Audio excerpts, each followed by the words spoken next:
My name is Liza Cabral, and the title of my topic is Managing Economic Crises, Bill Clinton and the Mexican Peso Crisis. To start off, I'm going to give you guys a little bit of background information.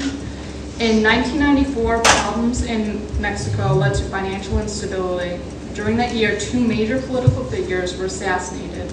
An uprising against the federal government began in the state of Chiapas, and the government attempted to finance its deficit payments with various debt instruments. The political instability caused by the assassinations and the Zapatistas uprising, along with continued economic uncertainty within Mexico, caused foreign investment capital to flee Mexico. Because of the capital flight, Mexican President Ernesto Zedillo decided in December of 1994 to devalue the Mexican currency. Instead of helping the situation, though, it actually caused more panic from foreign investors. During this time period, President Bill Clinton kept a close eye on the situation in Mexico. On January 11, 1995, President Clinton announced that he was considering a series of economic measures to help the Mexican economy. Over the next 2 months, Clinton continued to talk about the crisis in Mexico, providing updates of the situation, holding it out as an exemplar of quick action by the American government, and using it as an example for international audiences to discuss international economic regulatory reform. The question that my study seeks to answer is, how did Clinton rhetorically manage the Mexican peso crisis? The significance of this study is studying Clinton's rhetoric surrounding the Mexican peso crisis is warranted on a couple of different levels. First, the study of presidential crisis rhetoric has been a fruitful line of research for scholars, but they have focused primarily on military interventions and stayed away from economic crises. Considering that a president's discourse on the economy is one of that is essential aspects of his leadership, and the lack of scholarship on this subject, an analysis of Clinton's communication on the Mexican peso crisis is warranted.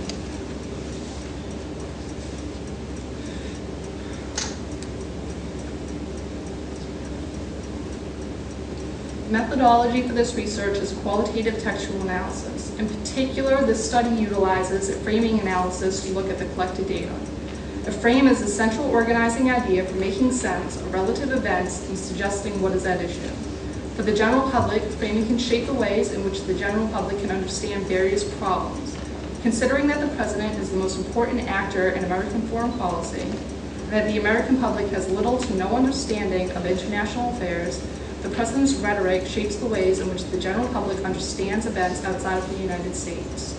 The way the president frames international events, including crises, affects how the public will view those events. Framing as a method provides the critic with the ability to describe the power of a particular text. A framing analysis entails the critic analyzing the whole text, searching within the discourse to find the dominant frames used. Critics look for keywords, metaphors, concepts, symbols, and visual images to determine the dominant frames. The critic then takes these keywords and reassembles them into larger thematic frames, which reveal the dominant frames used by the rhetor to construct the reality of the situation. In this analysis, I examined a variety of public documents to determine the dominant frames Clinton used to construct his version of reality regarding the Mexican peso crisis.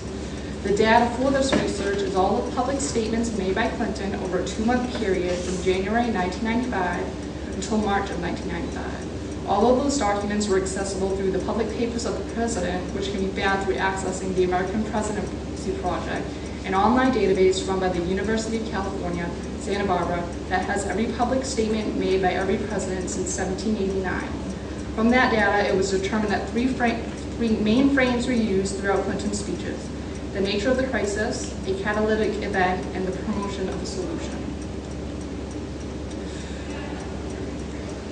To start, the nature of the crisis. Throughout the Mexican peso crisis, President Clinton and his foreign policy team attempted to educate the American public on the crisis to generate their support for any solutions created by the administration. The president explained that, quote, "This crisis came about because Mexico relied too heavily on short-term foreign loans to pay for the huge upsurge in its imports from the United States and from other countries. A large amount of the debts came due at a time when, because of the nature of the debts, it caused a serious cash flow problem for Mexico, much like a family that expects to pay for a new home with the proceeds from the sale of its old house, only to have the sale fall through.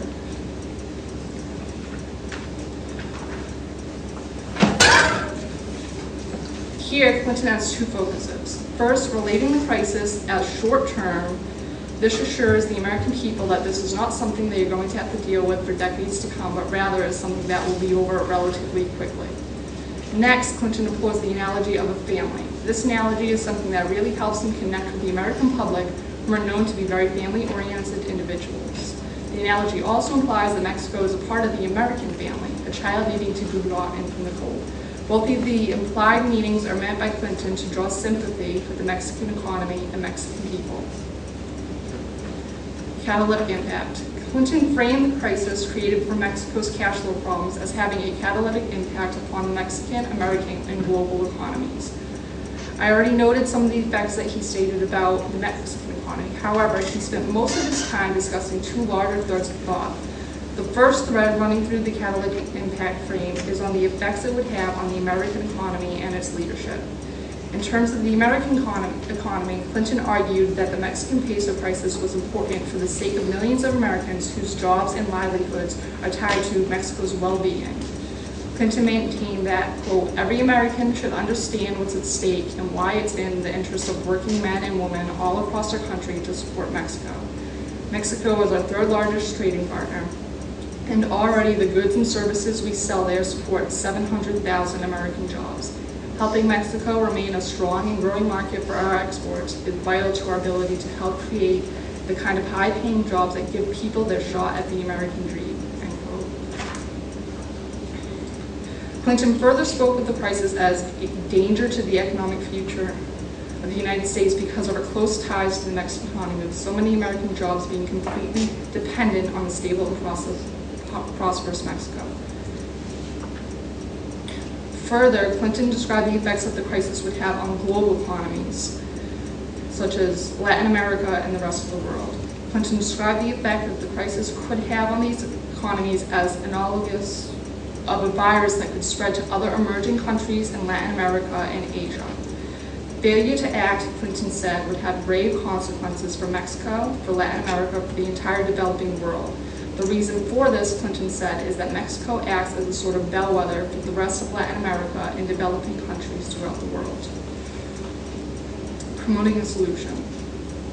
The effect that the Mexican peso crisis would have had on America and the rest of the world led Clinton to promote a solution for the crisis. Clinton assured the American people that the loan mechanism that he and his staff wanted to put into place was not a loan, but a guarantee. He stated that, quote, these guarantees, it's important to know, are not foreign aid.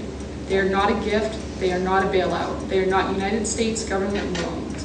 They will not affect our current budget situation. Rather, they are the equivalent of co-signing a note that Mexico can use to borrow money on its own account, end quote. In this respect, Clinton is trying to show that America is merely going to act as an aid to Mexico, and that after obtaining the aid, Mexico will end up handling the situation on its own.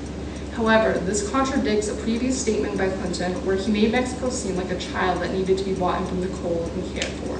These statements draw a line in the discourse but are present in many other issues in America's history with Mexico, where it always seems that while the United States government wants to aid Mexico, at the same time it wants Mexico to fend for itself. The next important thread that Clinton uses in promoting the solution for the Mexican peso crisis is assuring the American people that using this form of loan mechanism are not risky for the United States.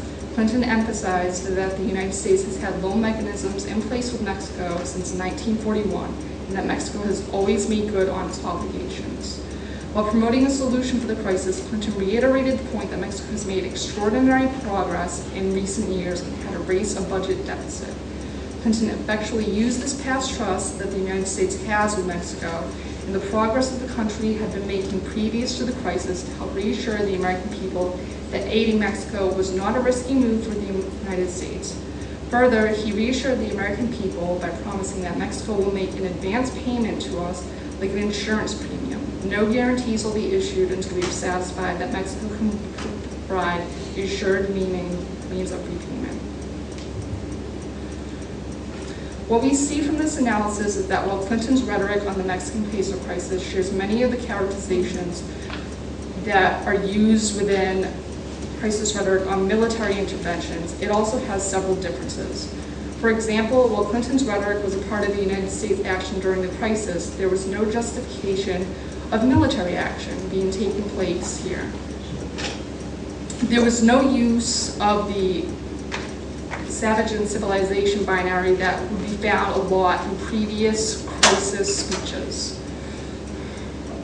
In comparing this study with other findings on economic crisis rhetoric, I found that it had a lot of similarities with Bostorff and O'Rourke's study of President Kennedy in the US steel crisis of 1962. Like Clinton, Kennedy first explained what the problem was to the American people before detailing what the effects of this problem would be if it were not to be resolved quickly, and finally offering up a solution to the crisis. It is for this reason that I would propose that this study be used as a model for future studies dealing with the economic crisis.